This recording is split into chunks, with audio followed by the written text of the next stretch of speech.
வணக்கம். இந்த நடை தாய் சி வாக் எனப்படுகிறது.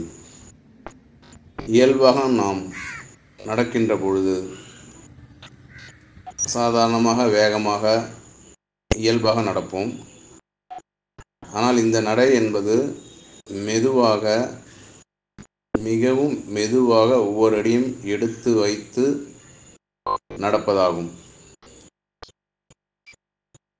தாய் சீயினுடைய அசைவுகள் அனைத்தும் மென்மையானதாகவும் மெதுவானதாகவும் இருக்கும். அதற்கு உடலை, மனதை தயார் செய்யும் வகையில் இந்த பயிற்சி செய்யப்படுகிறது. மேலும் இந்த பயிற்சியின் மூலம் கால்கள் பலமாவது மட்டுமல்ல, நம்முடைய நடை மெதுவாக நாம் நடக்கின்ற பொழுது நம்முடைய கவனம்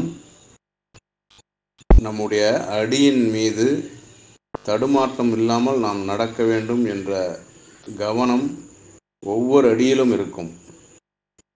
இது நம் உடல் அசைவையும் மனதையும் ஒருநிலைப்படுத்தக்கூடிய பயிற்சி. இந்த பயிற்சியை தொடர்ந்து செய்வதன் மூலம் இது ஒரு தொடக்க நிலை நடைப்பயிற்சி.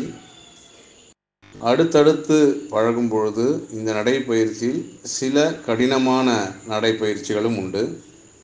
இவை அனைத்தும் தாய் சி என்ற பயிற்சியை இலகுவாகவும் இயல்பாகவும் செய்வதற்கும்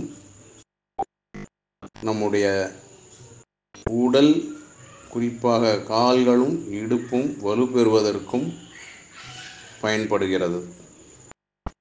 தொடர்ந்து பழகுவோம். நன்றி.